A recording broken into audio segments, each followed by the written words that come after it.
চট্টগ্রামের ফটিকছড়িতে SA building planning and কনসালটেন্সির তৃতীয় প্রতিষ্ঠা বার্ষিকী ও নতুন অফিসের উদ্বোধন করা হয়েছে। 13 জানুয়ারি সন্ধ্যায় বিবিরহাটে ফিতা কেটে এই অফিসের উদ্বোধন করা হয়। উদ্বোধনী অনুষ্ঠানে প্রধান অতিথি ছিলেন উপজেলা নির্বাহী অফিসার মোহাম্মদ মোজাম্মেল হক চৌধুরী। আমি ব্যতিক্রম, ফটিকছড়িতে 1 বছর 2 মাস কাজ করছি। আমি প্রথমবার আসছি, এজন্যই আমার একটু আগ্রহ ছিল যে দেখব কি করছে তারা। আমি কেন এটা বলি, আমি ফটিকছড়ির তরুণদেরকে নিয়ে আলাদাভাবে আমার কিছু কাজের একটু আগে বিকালবেলাও আমাকে একজন সাংবাদিক ফোন করেছেন যে আপনি তো ফটিকছড়ি নিয়ে আলাদা কিছু ভাবছিলেন, সেই ভাবনার জগৎ থেকে আপনার প্রায়োরিটি কি কি? তো আমি বলেছি ফটিকছড়ির মাটি অত্যন্ত উর্বর, খুবই উর্বর, যা লাগায় তাই হয়। বিশেষ করে হালদা, ধুরং, এই পলিবিধৌত বিভিন্ন সময় বন্যা বা বিভিন্ন প্লাবনের কারণে বরঞ্চ এটা আরো উর্বর হয়ে যায়। এখানে কিন্তু প্রচুর ফসল হয়। এবারেও আমাদের অবিশ্বাস্যতে বাম্পার ফলন হয়েছে এবং সামনে আমাদের পুরো মৌসুমে আমরা কাজ করছি। তো আমার এখানে ফার্স্ট প্রায়োরিটি হচ্ছে কৃষি, এবং সেকেন্ড আমি এখানে ট্যুরিজম নিয়ে কাজ করার জন্য চিন্তা করছি, এবং থার্ড আমি যেটা বলবো যে তরুণদেরকে কাজে লাগানো। তরুণদেরকে কিসের কাজে লাগাচ্ছি? আমরা ফ্রিল্যান্সিং নিয়ে কাজ করছি, এবং আজকে যে দেখতেছি যে তরুণ উদ্যোক্তারা তারা নিজেদের প্রতিষ্ঠান দিয়েছে, তারা চাকরি খুঁজতেছেন না, তারা কিন্তু নিজেদের এমন একটা প্রতিষ্ঠান করছে যে তারা, আমি আশা করি, আমি স্বপ্ন দেখি আজ থেকে কিছু বছর পরে তাদের প্রতিষ্ঠানে অনেকেই চাকরি করবে, এবং সেই স্বপ্ন নিয়েই কিন্তু তারা আগাচ্ছেন। তারা চাকরির পিছনে খুঁজছেন না, এবং তারা দেশের বার্ডেন হিসেবে বা পরিবারের বার্ডেন হিসেবে নিজেদেরকে প্রতিষ্ঠিত করছেন না। তারা যেটা পড়েছেন, শিখেছেন, সেটাকে তারা যাতে নিজেদের মতন করে কাজে লাগিয়ে পয়সা উপার্জন করা এবং একই সাথে দেশকে কিছু দেওয়া।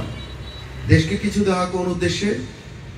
আমরা সাম্প্রতিক সময় বিভিন্ন জায়গায় দেখি যে আমাদের বিভিন্ন ভবন কলাপস করতেছে, অগ্নি দুর্ঘটনা ঘটছে, ভবন ডেবে যাচ্ছে, ভবন ভেঙে যাচ্ছে, ফাটল ধরছে। তো আমাদের এই ধরনের প্রতিষ্ঠানগুলো, ইঞ্জিনিয়ারিং কনসালটেন্সি প্রতিষ্ঠানগুলো হাতের কাছে যদি থাকে, আপনি আপনার 20 লাখ, 30 লাখ, 40 লাখ টাকা, 50 লাখ টাকা, 2 কোটি টাকা খরচ করে আপনি একটা ভবন করবেন, 3 কোটি টাকা খরচ করে ভবন করবেন। আপনি একজন, আমি কাউকে ছোট করব না, এমন অনেক মিস্ত্রিরা আছে, আমি যেহেতু ইঞ্জিনিয়ার আমি জানি, অনেক টেকনিশিয়ান আমার চেয়ে অনেক এক্সপার্ট, তারা ইঞ্জিনে হাত দিয়ে বলে দিতে পারে এই সমস্যা হয়েছে। বাট দিন শেষে তারাও আমাদের কাছে কিছু কিছু বিষয়ে শরণাপন্ন হয়। তারা ইঞ্জিনের সমস্যা সম্পর্কে বলে দিতে পারে, বাট ইঞ্জিনের ডিজাইন, ইঞ্জিনের সম্পর্কে আরো ডিটেইল বিষয়গুলো হয়তো জানে না। একই রকম একজন মিস্ত্রি, উনি ধারণা করে বলে দিতে পারবে যে স্যার আপনার এখানে এতটুকু গাঁথনি করতে হবে, এটা করতে হবে, ওইটা করতে হবে, কিন্তু একজন ইঞ্জিনিয়ার বলতে পারবে যে একটু এই মাটিটা লোড বেয়ারিং ক্যাপাসিটি কত, এখানে কতটুকু পাইলিং করতে হতে পারে, অথবা পাইলিং করতে না হলে কিভাবে করতে হবে, একটা কতটুকু করা যাবে, এই বিষয়গুলো। লোহার থিকনেস কত থাকতে পারে। আমরা কি করি, লোহার থিকনেস মানে নিয়ে আমরা এদিক সামান্য এদিক সেদিক লাভ করলে দেখা যায় যে আমরা চিন্তা করলে আমার অনেক টাকা সেভিংস থাকে। এই ছোট্ট এটুকু চিন্তা করার কারণে দেখা যায় আমার মা বাবা, আমার প্রিয় সন্তানকে আমি কিন্তু বিপদের সম্মুখীন করছি। বিবিরহাট বাজার সমিতির সভাপতি ইলিয়াস হোসেনের সভাপতিত্বে ও ফটিকছড়ি কলেজের প্রভাষক মোহাম্মদ আরফাতের সঞ্চালনায় এতে বিশেষ অতিথি ছিলেন উপজেলা সহকারী কমিশনার ভূমি আব্দুল্লাহ আল আমিন, সুন্দরপুর ইউনিয়ন পরিষদের সাবেক চেয়ারম্যান শহীদুল আজম।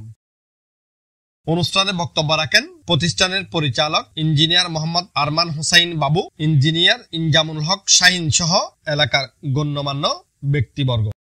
এই বিষয়গুলা যার যেটা কাজ তাকে সেটা দিয়ে করানো উচিত। এটার কাজ হচ্ছে প্রকৌশলীর। এত প্রকৌশল প্রতিষ্ঠান আছে, এতগুলো ইঞ্জিনিয়ারিং প্রতিষ্ঠান, সরকার লক্ষ লক্ষ কোটি কোটি টাকা খরচ করে ইঞ্জিনিয়ার তৈরি করছেন। এই ইঞ্জিনিয়ারদের আমরা সাপোর্ট কেন দেব না?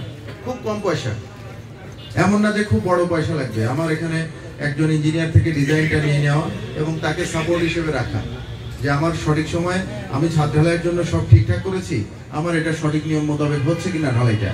এবং আমরা আলহামদুলিল্লাহ 180টির উপরে আমাদের গ্রাহক সেবা প্রদান করেছি, এবং আমাদের অনুষ্ঠানে উপস্থিত আছেন আমাদের পরিবারের অনেক গণ্যমান্য ব্যক্তিগত বর্গ এবং আমাদের নির্মাণ সহায়ক কন্ট্রাক্টর ভাইয়েরা। 2022 সাল থেকে আজকে আমাদের স্বপ্নযাত্রা শুরু হলো।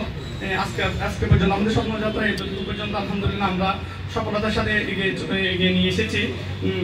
আমরা প্রথমে বিএসসি কমপ্লিট করার পরে আসলে আমরা আমাদের ক্যারিয়ার প্ল্যানটা আপনাদের কাছে একটু শেয়ার করি। তো আমরা দুজনেই বিএসসি ইঞ্জিনিয়ার হওয়ার পরে অনেকজনের স্বপ্ন থাকে বাইরে চলে যাওয়ার বা সরকারি চাকরিতে যোগদান করার। আর সবচেয়ে বড় যেটা সত্যি বিষয় সেটা হচ্ছে যে বাংলাদেশের সবচেয়ে বড় সেক্টর হচ্ছে সিভিল ইঞ্জিনিয়ারিং সেক্টর। সিভিল ইঞ্জিনিয়ারদের এমন একটা কোনো পজিশন নেই যেখানে সিভিল ইঞ্জিনিয়ার নেই। তো আমরা দুজনেই আপনার নিজেরা কোনো দিকে না গিয়ে আমরা সিদ্ধান্ত নিয়েছিলাম যে আমরা একটা কনসালটেন্সি দিব। আল্লাহ ইনশাল্লাহ আমাদের সহায় হবে।